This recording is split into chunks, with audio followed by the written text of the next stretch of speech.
जय श्री राम। मेरा आज का ये वीडियो मीन राशि के जातकों के लिए बहुत ही खास है। इस वीडियो में हमारी चर्चाएं क्या रहेंगी, सबसे पहले मैं आपको ये बताता हूँ। बुध कर्क राशि में गोचर करने वाले हैं 8 जुलाई को। तो कर्क राशि में बुध के जाने का क्या फल है, आपकी राशि से 5वें घर में ये घटना घटेगी, इसका क्या फल होगा। बुध इस दौरान सप्तम और चतुर्थ दोनों के स्वामी होकर पंचम भाव में जाएंगे, इसका क्या फल होने वाला है। साथ ही साथ जीवन के अंदर बुध इस दौरान 3 नक्षत्रों में भी गोचर करेंगे, पुनर्वसु, पुष्य और अश्लेषा। तो ये सब कुछ इस वीडियो में मैं आपको कवर करूंगा। तो आइए देखते हैं। सबसे पहले ब्रह्मांड में जो घटना घट रही है ये बुध के राशि परिवर्तन को लेकर हो रही है। यानी थोड़ी देर के लिए भूल जाइए कि मीन राशि के लिए आप ये देखिए कि बुध ग्रह गति करते हुए मार्गीय अवस्था में सीधा चलता हुआ चंद्रमा की कक्षा में चला जाता है। अब चंद्रमा की कक्षा में जाने के बाद देखें तो स्वभाव के हिसाब से देखें, एक शुभ ग्रह दूसरे शुभ ग्रह की राशि में पहुंच गया, यानी कहीं ना कहीं सौम्यता की स्थिति बढ़ने वाली है। अब बुध क्या है, विद्या है, बुद्धि है, ज्ञान है, शिक्षा है, वाणी है, बोलचाल है, व्यापारिक स्थिति है, सोच समझने की स्थिति है। इसको राजकुमार कहा गया है, तो खेलकूद भी इसी में आता है, सुख साधन भी राजकुमार के स्तर के इसी में आते हैं।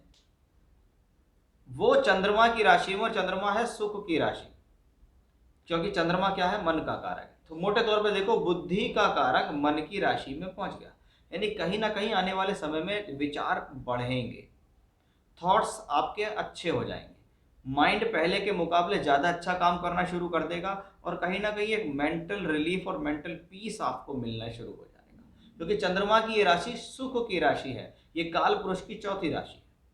उसके अंदर बुध ग्रह गया, यानी कहीं ना कहीं आपके लिए ये समय सुख साधन देने वाला है, मन की प्रसन्नता को बढ़ाएगा, कॉन्फिडेंस लेवल को बढ़ाने में सक्षम होगा, आपके आत्मविश्वास में वृद्धि करेगा।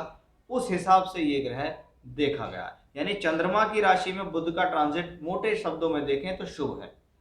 अब बुध गए हैं पंचम भाव के अंदर।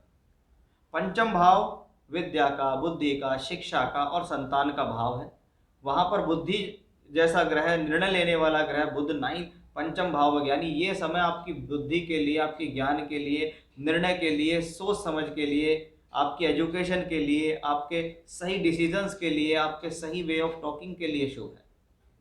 क्योंकि जितनी पंचम भाव के अंदर शुभता बढ़ेगी उतना ज्यादा आपका लाभ बढ़ेगा। ऐसा क्यों कि जितने यहाँ पे सही निर्णय होंगे, सही काम होंगे, सब काम, तो वो बुध 11th हाउस को भी तो देखता है। पहले तो आपने काम ही किया, पहले आपने पढ़ाई की, पहले आपने ज्ञान अर्जित किया, पहले आपने योजनाएं बनाई, पहले आपने बुद्धि लगाई, तब ही तो ज्ञान मिलेगा, तभी तो लाभ मिलेगा, तभी तो सोर्स ऑफ इनकम बढ़ेगी, तभी तो आपके प्रमोशंस होंगे। तो बुध उस लिहाज से बहुत सुंदर हो गया। अब अगर आपके पंचम भाव में कोई भी अशुभ ग्रह बैठा है, शुभ ग्रह का ट्रांजिट वहां पे होगा बुध का, वो उन 3 नक्षत्रों में ट्रांजिट करेगा, यानी अशुभ ग्रह की अशुभता को कम करेगा, शुभ ग्रह की शुभता को बढ़ाएगा, और 5वें घर से संबंधित शुभ फल आपको प्राप्त हो जाएंगे। बुध को इस दौरान एक बेहतर संयोग प्राप्त होता है, वो संयोग प्राप्त हो रहा है बृहस्पति के केंद्र में होने से।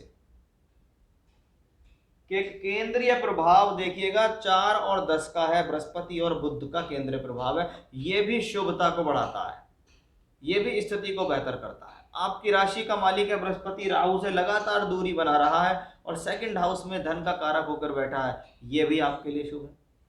अब चौथे घर का मालिक बुध पंचम भाव में, चौथा घर क्या है, भूमि, जमीन, ज्यादा सुख साधनों का है, शिक्षा का है, 10वीं 11वीं 12वीं की शिक्षा कहीं ना कहीं हम चौथे घर पर भी नजर डाल लेते हैं, वो कारक होके पंचम में है, और वो भी चंद्रमा की राशि में है, और वो चंद्रमा काल पुरुष की चौथी राशि है, यानी कुछ ना कुछ सुख साधन में वृद्धि करने का संकेत है।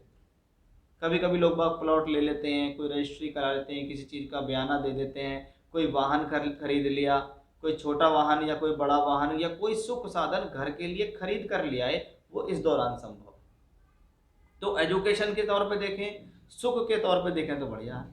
सप्तम का मालिक पंचम में है, तो प्रेम संबंधों में सफलता, प्रेम संबंधों का मैरिज में कन्वर्ट हो जाना, परिवार से सहमति, अनुमति मिल जाना भी यहाँ से आता है। पढ़ते हुए किसी का लाइफ में आ जाना, कि पढ़ाई कर रहे हैं, पढ़ाई के दौरान कोई लड़का या लड़की जीवन में आ गए, उससे आपके लव रिलेशनशिप शुरू हो गए, वो भी यहीं से आता है। सप्तम भाव है बुद्धि स्थान में, तो पद प्राप्ति भी हो रही है, आपके ज्ञान से, आपकी बुद्धि से आपकी पद प्राप्ति हो रही है, वो सब भी इसी कॉम्बिनेशन से देखा जा रहा है। यानी कहीं ना कहीं बुध का पंचम भाव में जाना, शुभ ग्रह की राशि में शुभ होते हुए जाना, आपके लिए एजुकेशनली, प्रोफेशनली, बुद्धि, धन, मैरिड लाइफ, प्रेम संबंध, सुख साधन, धन, सभी हिसाब से देखें तो एक अपनी अच्छी स्थिति में बुध की पोजीशन यहाँ जाती दिखाई दे रही है।